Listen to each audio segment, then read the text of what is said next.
Test, test.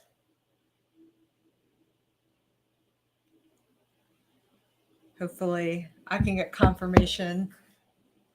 We're now live.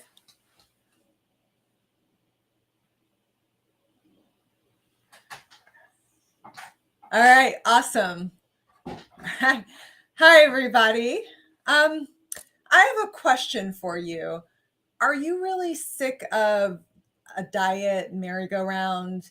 And are you a super busy professional who doesn't have time to figure out calorie counting or macros or what diets you should be on? Then stay right here on this channel because you're in the right place. Hi, I'm Lily Kazemi, and I'm the editor of DAOFitlive. And if you're new to the channel, welcome. We are on our Springing into Fitness series for professionals, and this is the third in a series of how to jumpstart your fitness journey. So today we are going to cover diets, calories, and macros. And DAOFitlife.com is a blog that is aimed at professionals who want to be fit and don't have time to figure it out. And I'm Lily, and I've been in the corporate world for about 20 years, but I've made fitness my side hustle and my passion. And I'm just here to share what I've learned with you. I'm not a doctor, and I'm not any kind of medical professional. So if you do want to make changes to your diet or fitness program, please do consult the appropriate medical advice. But we're here mainly just for entertainment, but also hopefully you learn and get something out of it. So first, let's start with the elephant in the room, diets. So, I actually compare diets a lot to toxic relationships. So even if you've never dieted, but I mean, I really can't imagine anyone out there who's never been on any type of diet, but let's put that aside. Even if you've never been on any type of diet, most of you have probably been in a toxic relationship at one point in your lives, right? I think they're very comparable. And I've actually I've had more ex diets than ex boyfriends. So here are my comparisons, okay? So first, when you start a diet, there is this honeymoon and love bombing period, right? Like it's really like you feel great. You're starting this exciting journey. It's new. You're energized. But then after a while, you kind of get the reality check of what it's like to be in and day out with this diet, right? And then it just becomes something that you tolerate, right? And then eventually it becomes something you have to endure. And then it becomes something that you can't stand and you have to get out of. I mean, your willpower is going to reach a limit. Your sanity is going to reach a limit. You're just going to get to the point where you just can't do it anymore. Okay. And then you break up, right? And then, I mean, if you're like me, sometimes you break up and then, a year later, you'll go back to this person, back to this diet, because you think, maybe it was you. Maybe you didn't try hard enough. You didn't stick it out.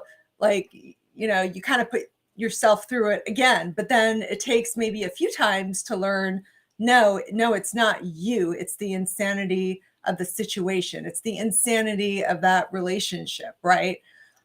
So those are my comparisons. And to make it a little bit more fun, I thought it would be great to do a little bit of an inventory of the popular fad diets through the years, because I actually learned a lot from this, and I thought that you guys could too. So I'm going to share with you a little presentation, and bear with me for one moment while I go there. So hopefully you can see this. So this presentation, I got it from my friend who is a dietitian at a center for individuals with body image issues.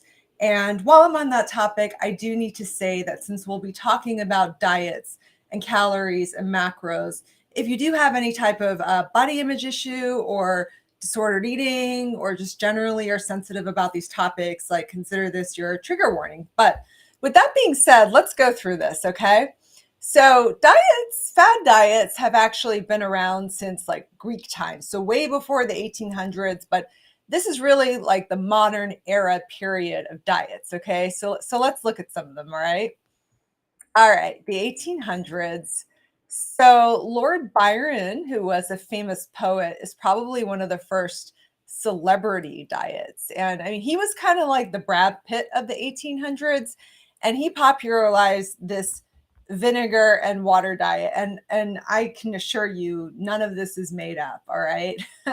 So his diet consisted of dipping bread and biscuits into vinegar. And it's not on this slide, but he also made it a point to wear very heavy layers of clothes, including wool, so that he would sweat more and lose more weight. So that was his methodology. And when you think about it, it sounds crazy, but think of like how, you can't go into a CVS or any even type of store without having apple cider vinegar gummies thrown at you. So like you know I can literally trace some type of modern trend to all of these diets from the past that sounds so ridiculous. Okay, like this one, the low carb diet.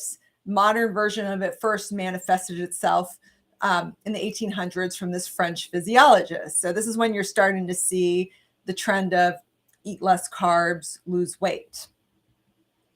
And then it kind of flip flops to the importance of grains, which are carbs, and vegetarian diet. So like we've obviously seen this in more modern times with the advent of plant-based diets and vegan diets, even for people who don't practice veganism for any type of moral or personal belief reasons.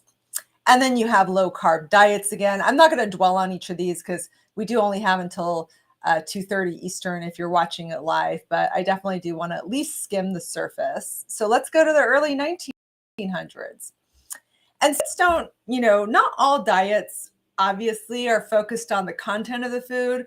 There's some diets that are more focused on the methodology of the food, like how you eat the food versus what you eat. So this is one of the early examples. And I mean, if you think of a modern day example, for example, intermittent fasting is not, the content of the food is largely agnostic, but the methodology of how you eat the food is regulated. So there's early manifestations of these in the 1900s, and then calorie counting, where we're actually starting to learn the calorie content of food. Now, I don't view calorie counting as a diet, and I'm not here to just bash diets and then move on. I'm here to offer you a solution of what worked for me after my long and painful journey through diets. And part of it does incorporate having a sense of how many calories you should be eating. But there definitely is, in my mind, a difference between calorie restricting versus calorie counting or calorie awareness, if you will. So we'll get to this, all right? And then there's this meat and fat diet, but if you think of this carnivore diet, that's a more modern one where basically you just eat a lot of meat. Like this is the origin of that. And it says Eskimos follow it, but it's like the funny thing about a lot of the diets is like, for example, the ketogenic diet, the keto diet, right? Everybody knows this. This was originated actually to help patients who had epilepsy. There was a biological medical reason. And if you think about Eskimos and where Eskimos live in very cold climates where they actually should be ingesting a lot of fat to stay alive, like, so it makes sense from a biological standpoint. But for weight loss, when you translate something that originates for a different medical or biological reason into a weight loss paradigm, you can see where problems can ensue. I always laugh at this one, but this is legit true, the cigarette diet.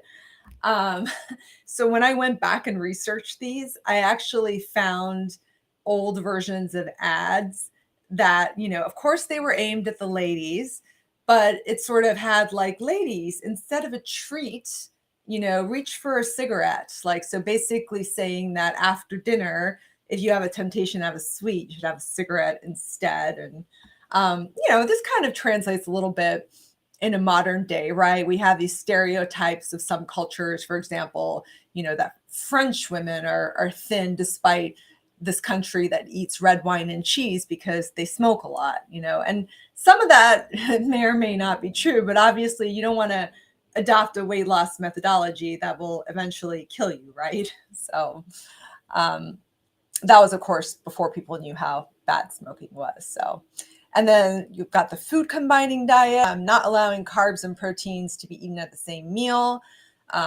As we will go through, there's only 3 types of macronutrients: protein, carbs, and fats. So that would be a very difficult diet to only be able to eat 1 out of the 3. And then we have the advent of the first type of liquid diets. And I don't know if anybody ever Slim Fast, or tell me in the comments if you know if it's even still around, but these definitely had their origins way before the 80s and such, when Slim Fast became popular. Another type of liquid diet, banana and skim milk. Actually, that tastes pretty good. It is a great post-workout recovery drink. But if this is like the only thing you're having, that's a pretty strict diet. And then we're going to get in a modern era. We're going to go through this a little more quickly because we have ground to cover. And I'm sure many of you have at least heard of the grapefruit diet. And then you can kind of see where the Hollywood influence is really taking over here in these types of diets. The cabbage soup diet.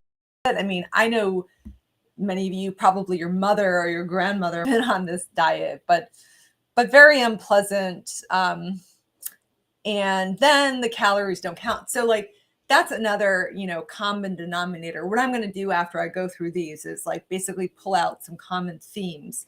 So calories not counting, that's a very popular thesis of fad diets that's attractive because it's like, woohoo, I don't have to count calories. Like, as long as I only eat X, Y, and Z foods, as long as I don't eat, carbohydrates, I can have all the butter I want. The calories don't matter.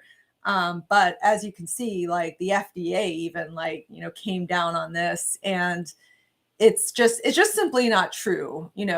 From my standpoint, there's a lot of debate about this, whether calories do or do not matter.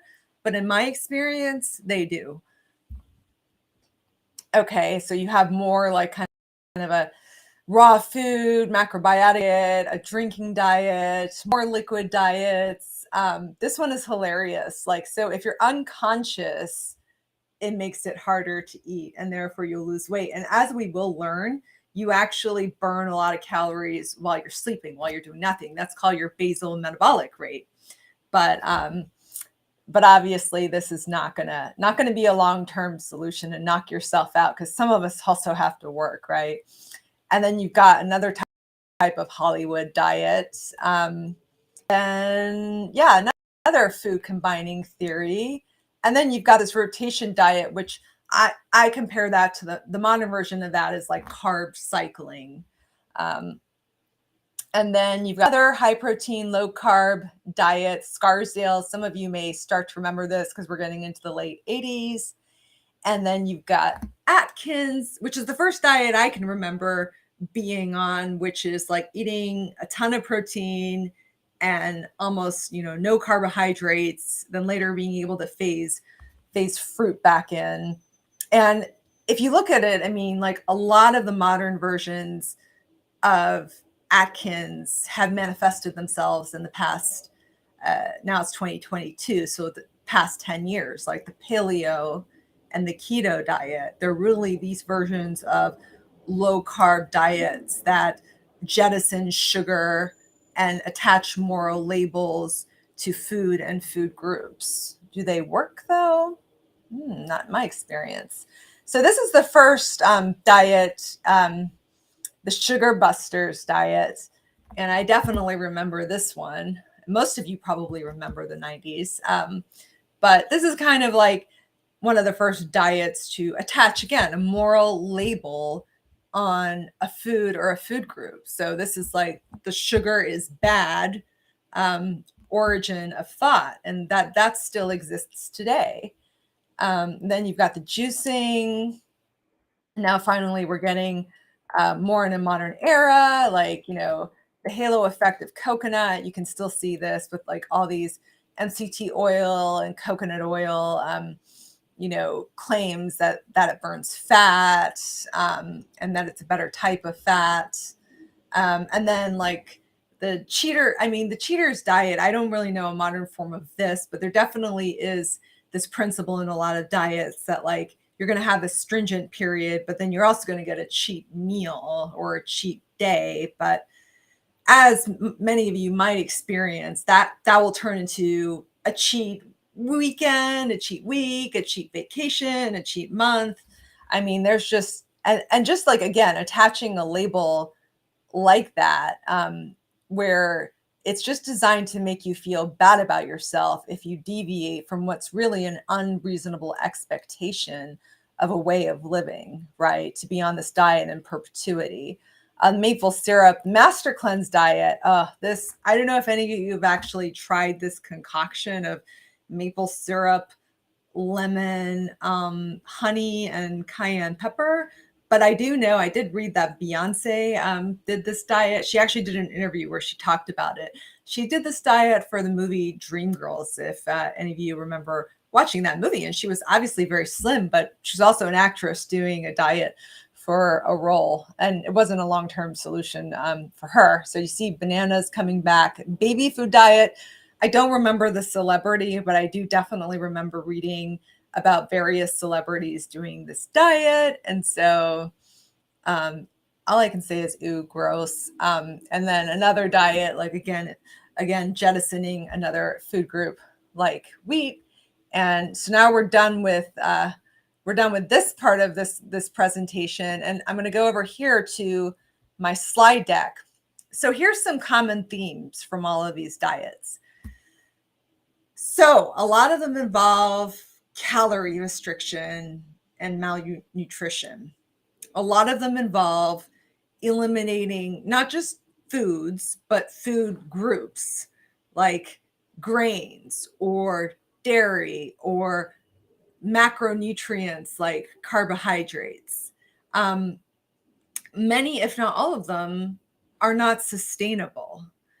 And the measures are extreme, which cause this, what I was saying earlier, like this toxic relationship. They become something that you have to tolerate and then endure, and then something you can't stand. And then the last thing that I think, this is the thing that bugs me the most.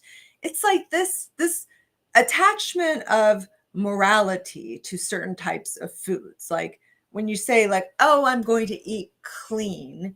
And so it's like, oh, well, if you're not eating, 100% non-processed food 24/7, does that make you dirty? The cheating, the indulging, the I'm being good today or I'm being bad today. Like, I mean, I don't know about you, but like, I really don't want to judge myself that way. Like I generally, try to follow a moral code and uphold being a good person. And I don't believe that my dietary choices should subject me to be judging myself as being a good or a bad person based on what I'm eating. So that's just my thought on it. So, extending that to the modern diets, I did a whole blog post, by the way, that I'll put in the show notes where I explain, what's the keto diet? What does that entail? What's the paleo diet? What's intermittent fasting? And I also examine both the proponents and the opponents, because there's definitely two sides to every story. And so as many articles and doctors that you can find on one side that think, this is a good idea, you can find just as many on the other side. So like that is also something to keep in mind, that there's no answer. There are viewpoints. And this is my viewpoint based on my experience, which has been, it's been a cycle. But I can also say that one thing that I did learn from my friend who's a dietitian is that it's a well-publicized statistic that 95% of people who are on diets end up regaining the weight back within 5 years of quitting the diet. And especially the more someone quote, diet cycles, which is a term of art, the more their metabolism will slow down over the years. Because when you think about it from a biological standpoint, our bodies are pretty smart, right? And we can go for a long time without eating anything and still survive as long as we have water. But what our bodies will do in that instance is will slow our metabolisms down because they're thinking, oh no, we're starving. We need to survive. So therefore, I'm just going to like hold on to every bit of food and every calorie and process this more slowly. And so over time, when your metabolism slows down, the rate of our metabolism is actually responsible for many of the calories that we actually burn. And that actually goes to our next topic. So in order to understand the alternative approach I'm going to be offering, you've got to understand the concept of CHICO, which is essentially just calories out, calories in and calories out. That's the equation. So essentially it's if you eat more calories than you burn, you will gain weight. If you burn more calories than you eat, you will lose weight. And if you keep it at a relative equilibrium, you will maintain your weight. This is all dependent on what your goal is. And so to dig a little into this energy equation, so what I'm showing you right now, and I know this looks like equations and math and this and that. Remember what I said at the beginning? I'm a lawyer. So I went to law school to avoid math. So all the math I'm going to explain to you is like pretty simple. I swear, just bear with me. So the CO, the calories outside of the equation, is defined by your total daily energy expenditure, which is made of several components. So I alluded to this earlier. The basal metabolic rate, which means that this is the rate that your metabolism will go when I'm just sitting here all day and doing nothing, watching TV, not moving. But the fact is that your body's actually doing a lot. Your organs are working, your brain is working, all of that burns calories. But so that is actually a lot of that, is genetic. But again, what I was saying earlier is that constant diet cycling will slow down that BMR. And that's a huge factor in determining your total calorie output. So that is not something you want to do. Components are NEAT, which means non-exercise thermogenesis, which is a really fancy word to what small activities you do during the day, like, getting up, doing household chores, running errands, walking, running after your kids, just like anything that you are doing where your body is in a process of motion and being active. And later in the series, I will have the series on the activity side of things. That part of it is, though, it's not just exercise, it's staying active. And so NEAT, if you look at the bar, you've got BMR, but then the second greatest source of the calories out is the NEAT. It's not exercise. So then the third greatest source of burning calories is called TEF, which is the thermic effect of food, which basically means the calories you burn by eating, because your body needs to break this food down. And that actually requires burning calories, especially when you eat a lot of protein, which is why a lot of the diets, or just a lot of the philosophy of eating a high amount of protein, is to increase the quality of the thermic effect of food. And last and not least, not that it doesn't matter, but actual exercise, like what you do in the gym, what you sweat out on the Peloton, that actually burns, that's only responsible for 5% of your TDEE. That's the scientific fact. All right, so there's equations to calculate these things, right? But there are also internet sites that do this, so you don't have to do it. I think it's just helpful to see, like, what is the underlying mechanics of it. So there's different ones for men and for women. And so, you can determine your BMR. And most of the formula, there are different formulas to determine BMR, and the most popular one that many dietitians and nutritionists use is the Mifflin-Saint-Jean formula.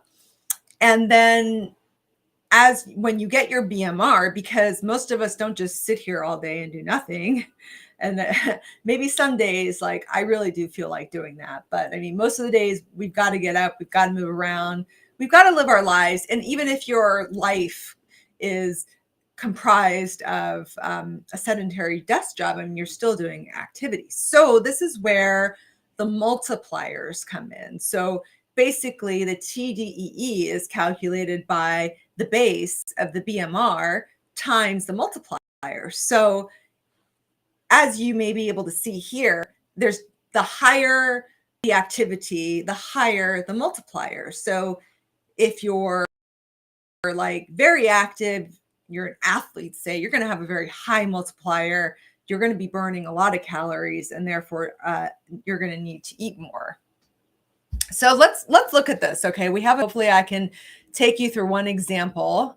So this is the Tdee Calculator site. This is one of many, but here's where you can go and like input your information. I've got it in the slide deck, which I'll share my next newsletter. So definitely sign up for that if you haven't yet at DAOFitlive.com. But say you want to know an approximation of what your TDEE is. All right. So let's just like take some random numbers. All right. So you have a 35-year-old female that, as you can see, I've done a lot of different calculations, just trial and error. Let's say 5'4", and let's say moderate exercise, and the body fat percentage, I mean, we can get to that, but it does, I mean, a lot of it, it's not just your weight, you know, is a number, but your weight is comprised of, you know, your muscle mass, your bone mass, but also your body fat mass. So that's why it's helpful to know that. And we'll get into that. We'll have to get into it on another session as we're running low on time. But you calculate this, right? Okay, so what this says is, using that multiplier that I told you about, maintenance calories are 2,165 for those stats, okay? And so in order to then figure out what is the approximate amount of calories that you need to intake, for example, if you wanted to lose weight, that would require this hypothetical woman to be in a deficit. So the TDE site actually does this for you. So it breaks down the macros here by what would you need to intake if you wanted to maintain your weight, what would you need to intake if you wanted to cut, i.e. lose fat, and what would you need to intake if you wanted to bulk, gain muscle. So for cutting, for losing fat, this estimates a 500 calorie per day deficit. Therefore, a goal calorie intake of 1,665 calories. So this kind of leads to my alternative approach. And I think I'm going to have to schedule another webinar to fully go through it. But my alternative approach is very like a combination of Chico and the 80-20 principle. So I basically guide my approach, you know, and by determining how many calories, you know, ballpark should I be eating. I use MyFitnessPal to track that. And I've arrived, you know, at this number by using these resources, but also by consulting with a dietitian, which I highly recommend. And so this flexibility that you have with being able to do a calorie counting approach, and also this approach is called if it fits your macros. So macros are protein, carbs, and fats. Like those are the only 3 macronutrients you can be eating.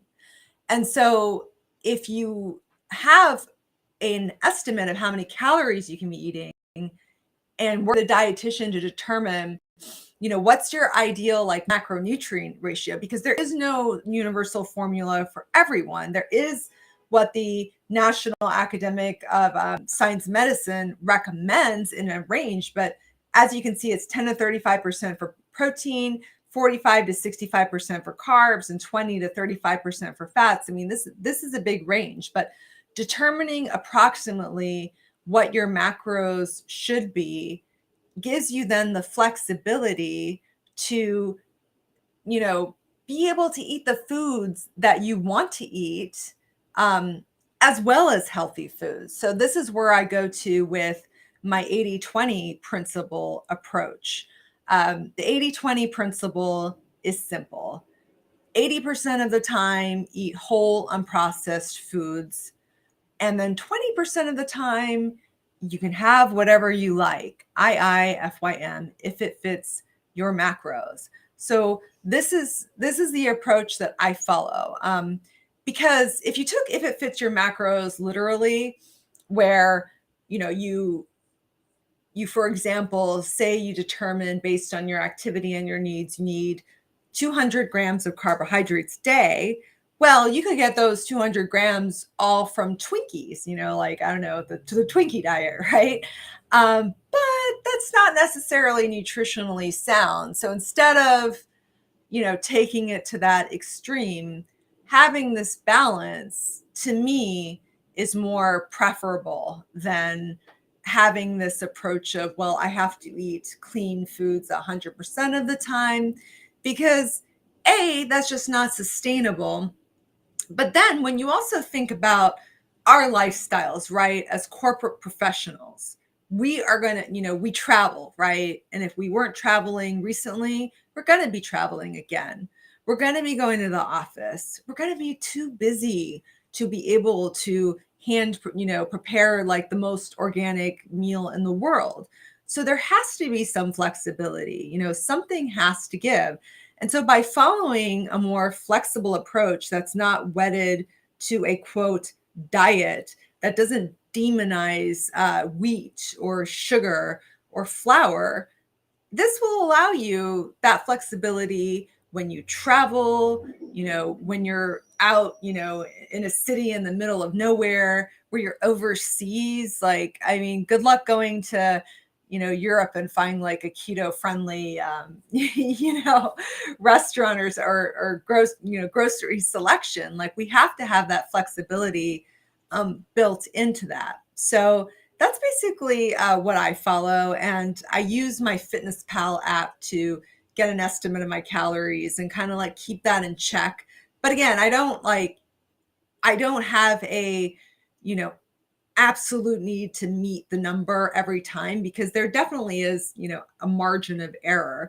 But at least having this awareness of what's going in versus what's coming out. I think I've compared it to this before, but a lot of you are probably project managers. So when you agree like on a statement of work with a client, you usually have a budget, but not having any idea of whether you're meeting this budget is generally not a good thing. So with that, I know we're a little over time, and thank you all for bearing with me. I know I had a lot of material to cover and I was super ambitious, but hopefully this is a good stopping point. And so I'll just stop sharing the screen and come back to you guys really quick. So if you want to learn more about this, I'm writing a book myself, but until that's ready to publish, I did get a lot of my inspiration and a lot of great information from this book. It's called Thinner, Leaner, Stronger by Michael Matthews. And he actually wrote a version for both women and men. So the men's version is called Bigger, Leaner, Stronger. But he goes into a really great explanation of Chico and macros and TDEE and BMR, and explains it in like a really simple and basic way. And he actually is a trainer, has a great blog, podcast that inspired a lot of the concepts that I follow. So grab a copy of that book. You can get it from Amazon. I'll include the information on the show notes. And with that, I think I will wrap up. If you haven't, please like and subscribe to the channel. I'm just getting started. And I really appreciate the support from most of you who are my friends. And I hope that those of you who are new and just coming across this will we'll come back.